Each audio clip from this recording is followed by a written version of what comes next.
Hi, is this Chris? That's Chris. Hey man, so Hank gave me your number. He basically referred me over to you because he says he's retired. Do you guys happen to paint cabinets or home interior by chance? Yeah, I was gonna say I do both interior and cabinet. Okay. So I we would say pretty much anything to do with painting, I'll do. yeah, okay.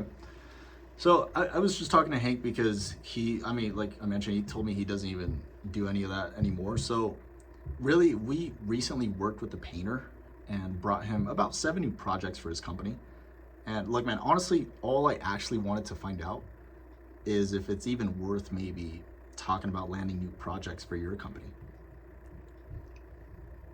Yeah. Cool. So, just to be super transparent with you, I'm not like a builder or contractor, and I'm also not with Angie's or any of these type of guys that will call you up. Honestly, I'm just looking to duplicate these 7 landed projects I got for this last painter. And I mean, after running into you from Hank, I just thought it'd be worth an ask at least if you guys are accepting new projects here soon. I don't know. Just saying I'm always taking on whichever I can take. Yep. Do you guys have a crew or is it just you on the jobs? Uh, just me, depending on what we're doing, and then I hire out for help if I got some bigger things going on. Gotcha. Like I got people willing to come work, depending on what I have going on. Because for the most part, I'm, you know, I can take care of everything myself. So Yeah, no, I hear you. it's So if you don't sometimes mind having me, people work for you makes it a little harder. well, if you don't mind me asking, how do you guys bring in new work besides word of mouth? Word of mouth and just hitting the Facebook. Yeah, So just posting on there. yeah, they just posting if you're looking for something. I'm here and available. Yep, I hear you. Actually, I've gotten quite a bit of work off of just Facebook alone. Nice. And Hank's a little older, so he doesn't really mess with Facebook all that Yeah, much. he actually mentioned that to me. Well, I mean, so if you were to get about 7 new estimates, would that be like a little too much for you right now? I just say 70 might be a little No, not bit, but 70, if not it's one not of those 70. things, I meant 7. oh, yeah, no, 7's just fine. It comes out to, scheduling and stuff like that. If it's one of those things that I got to be at multiple places on the same day, then, that's not going to work. Yeah. Yeah, I hear you. Just because I don't have if I had a full crew of guys or whatever, then it's one thing to be able to split them up and go tackle multiple things in the day. Yeah, no, totally. But, Well, and you I know know, I just called you out of the blue too, man. So, I mean, I don't want to keep you on the phone too much longer, but I mean, do you mind if I just kind of give you a quick overview on just how we actually would bring you homeowners that are qualified and want a job? And then, I mean, if it doesn't make sense, we yeah, could just hop off the call. Cool. yeah, go for it. So basically, we already have homeowners that will show interest and inquire through social media posts, and not like the organic ones, but actually sponsored posts. So first, they want pricing, and we kind of filter out the window shoppers for you because we call them up and actually pre-qualify them first. And then after speaking to them, if we feel the project is worth it for you, then we'll schedule the estimate on your calendar. But the last thing I want is for you to chase around leads yourself and call them up because I know that you're already probably busy on project sites. Does that make sense? Yeah, So then you can check out the project and decide whether you want it or not. But all you would really need to do is just show up and close the deals. And it's not like Angie's where I'm getting the information first and then I'm selling it off to you. It's your name that we're putting on the map, not ours. Because everything we're doing to get homeowners to inquire for a quote is done on your behalf. Does that make sense? yeah. So, I mean, if we were to ever work together, I'm not sharing any of these estimates with anyone but you in this area. So that way you don't have to compete so much on pricing or paying for leads that'll never answer. So, I mean, like I mentioned, we might take on a new painter in this area. Does it sound like something you'd want to know more about and actually speak about? I would say it's definitely something that's interesting, you know, anything that makes money. Sure. So now, like I mentioned, I don't want to keep us on the phone any longer. What if we just kind of set up a time just like this to go more in detail, just to see if it's a fit, first of all? Maybe like just 10, 15 minutes, just to kind of go over everything and see if it's a fit. Yeah, I would say you could do it on like a Saturday, and that would probably be a little bit better. Well, really, I mean, I'm not even Just so looking we're at. not playing. Yeah, I'm not even looking to take that up way too we're much not playing time, phone honestly. tag. Because, you know, sometimes I'll be working on like Fridays and throughout the week. Mm-hmm. So it's one of those things that I really don't want to sit on the phone while I'm trying to get Yeah. things done.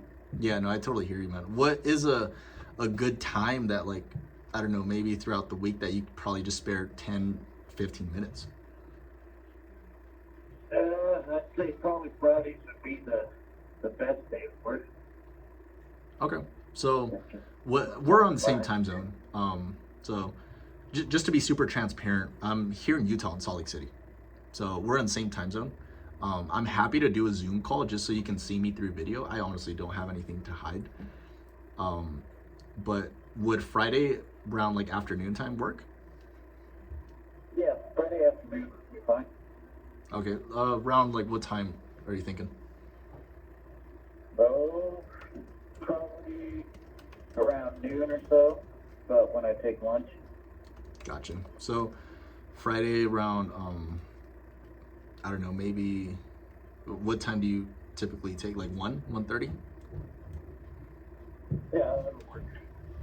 Gotcha. So look, man, I'll actually put you in here into my calendar, and then you'll just kind of receive a few texts from me from like before, like just kind of reminding you, hey, like still good for our call at 1:30, and then we can just hop on right away at 1:30 on Friday. Okay, that sounds fun. Cool, man. So I can text it to you, and then I can also email you some information on what we did for our last painter, the results that we got for him. And it's basically just like a quick 2-minute video of him and me on a video call, and he's just speaking about the closed projects that we got for him and then the values on them. So I mean, you could check that out before Friday comes up, but I can just email you that if you'd like. Yeah, I would say that works too. Yep. What's a good email I could send them to? It's just a Google Drive folder, so it's just like a video that's on there. It's Portlock Painting. Portlock Painting. Yeah, Portlock Painting. Okay. Portlock Painting LLC LLC. at gmail.com. Gotcha. Here, let me just confirm here. So, Portlock Painting, that's PORTLOCK Painting LLC at Gmail. Yep. Cool, man.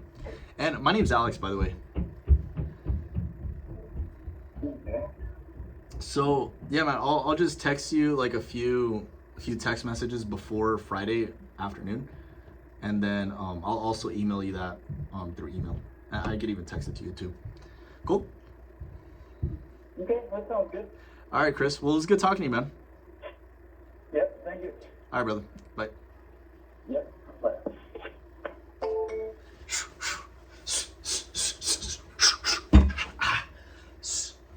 Yeah, we got it. We're in the cold calling ring. All right, we're in the cold calling ring, baby. Just like, nah, man. It's funny because I started off with rejection first, and now it's exception, huh? Now it's exception. See, when you start doing those calls, you're gonna start to feel good. You're gonna start to get that high of like, oh shit, fuck yeah, I'm booking appointments, bro. And it's only a matter of time. It's only a matter of effort. It's only a matter of calls until you actually book some appointments. All right? You have to do the calls, or else you're never actually gonna find out what it's like to feel confident on the call. On this call, I felt good. I felt really, really good. I felt confident.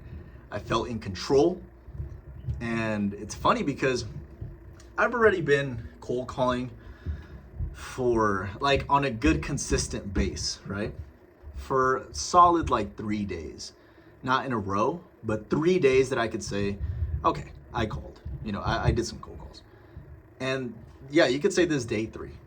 So now I feel good. Like I actually feel like, okay, I'm doing the thing. I'm back in the mode. When I first initially started calling, when I first started my first cold calling session, right? I was extremely nervous. And then I would get up to it, build up to it, and be like, hell yeah, like I feel good. I feel like the shit, right? Like I'm doing the cold calls. And even if I wasn't booking appointments, I was doing cold calls and I felt great, right? It's like if you go to the gym and you work out and you get that high at the end, you're like, yeah, like I did something. And you don't even see like consistent, big, massive growth, you still feel good about doing something that's challenging. Same with cold calls. You feel good about doing something that's challenging that most people don't want to do. All right? So the more you do it, the better you're going to get. Slowly but surely. It's just a matter of patience and persistence. All right? So just like I felt confident on this call, this wasn't how I was the first time I ever made a cold call. The first time I ever made a cold call, I remember I had the phone in my hand and I was like, yeah. And the first objection, okay, that's fine, bye. That was me. The first fucking cold call that I made. I almost prayed that they didn't answer. And now that ringing sound, I devour it. I'm like, oh, that's the sound of money right there, like Maurice says. But it all comes down to effort and not thinking, just doing. All right? No thinking with the first call, or the first few calls. No thinking.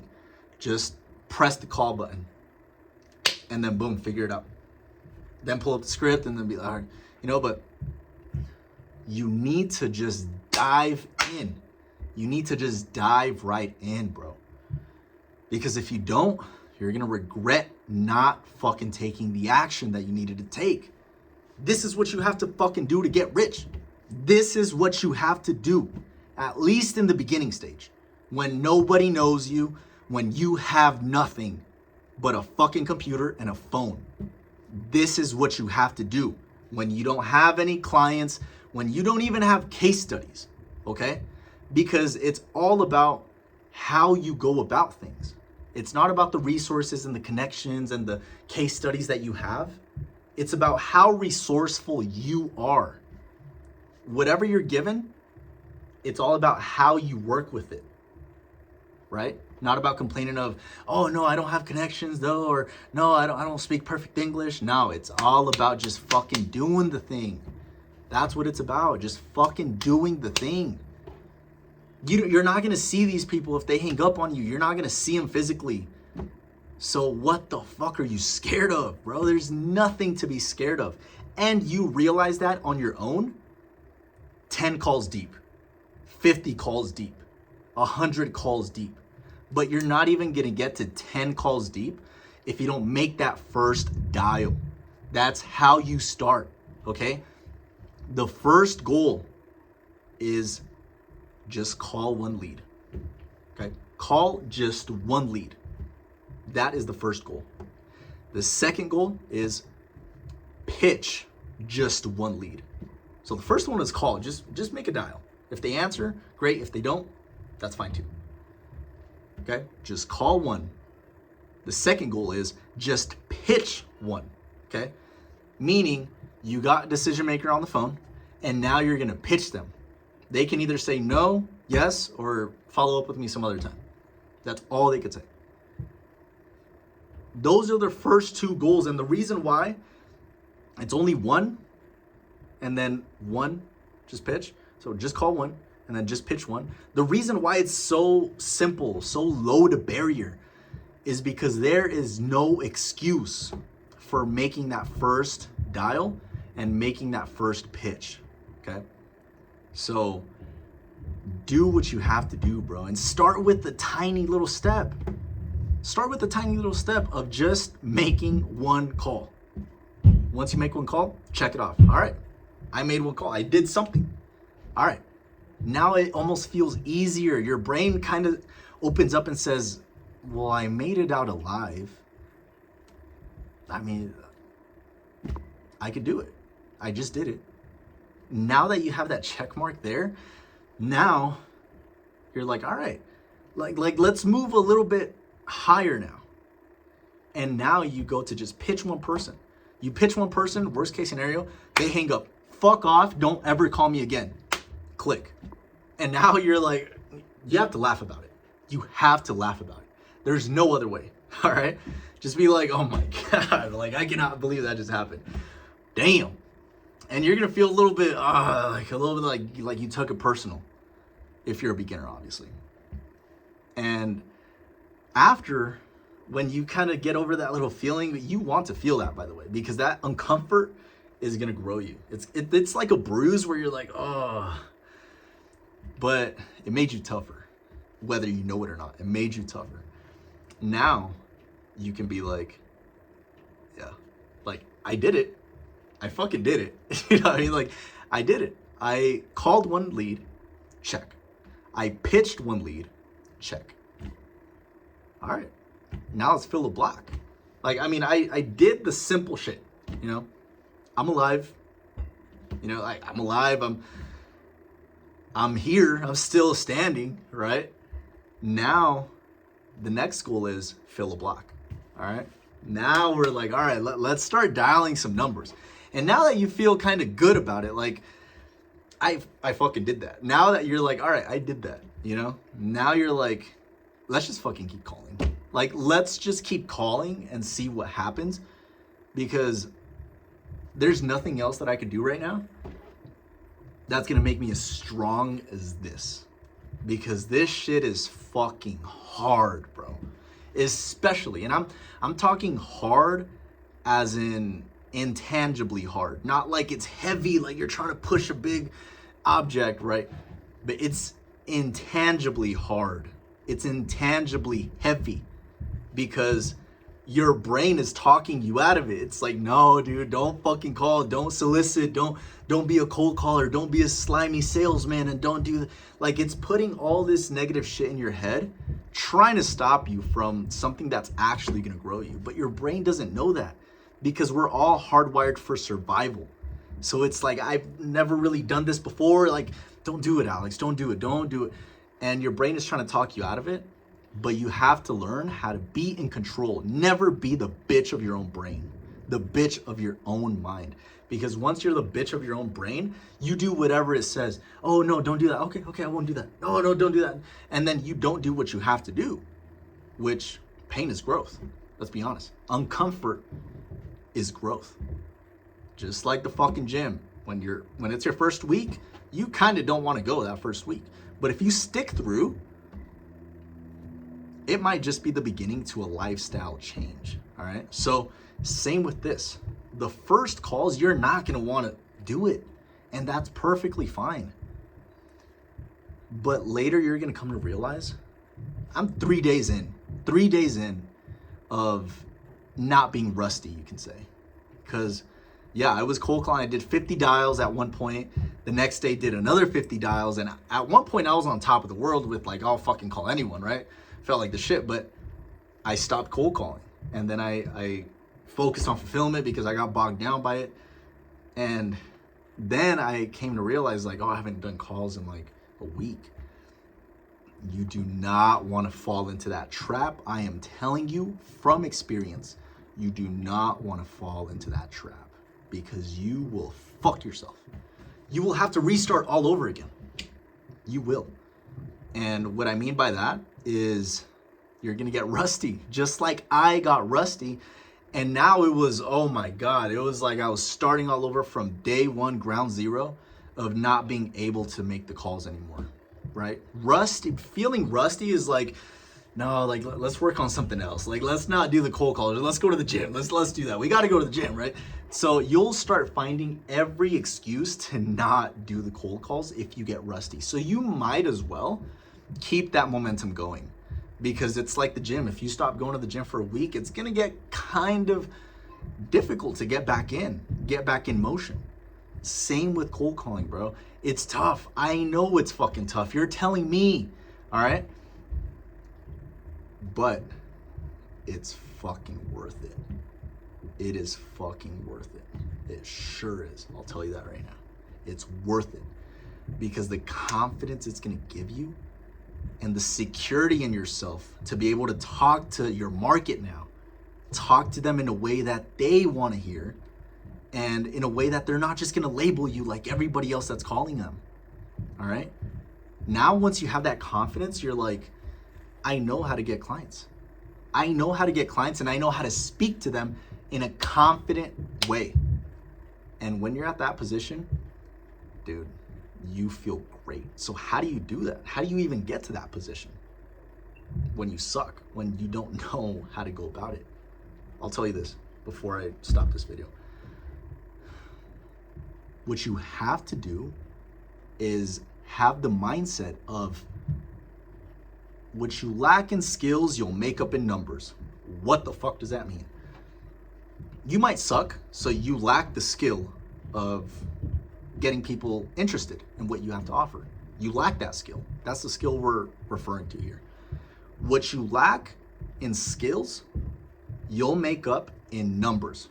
Meaning, if you suck, you're gonna make up for it the more you do it, the more numbers you're doing. Meaning the more calls you're doing, the number of calls you're having, the number of numbers that you're dialing.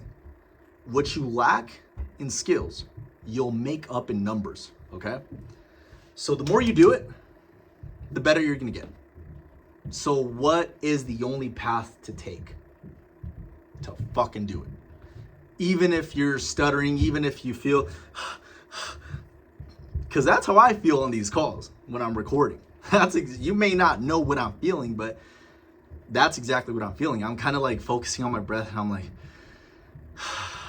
you know, like I'm taking deep breaths so I don't choke when I start to speak because he's speaking.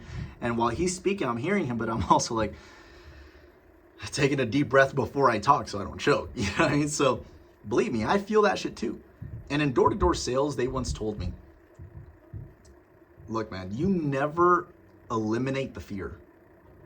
You just get better at managing the fear. The fear is always there. You just get better at managing it. It almost now went from a wild animal that you're like, oh shit, you're kind of scared of it because of danger, right? To now it becomes your pet. Now, I mean, the fear is there, but you're comfortable with the fear around you. Now it became your pet, right? Same with this, and same with anything you do in life. Let's be honest. It's not just cold calling. It's not just the gym. It's not just public speaking. It's anything that is challenging, all right? So let's keep going, bro. No stop here, man. We keeping it going. Let's go. It's Monday, April 8th, 5:46 p.m. Mountain Time.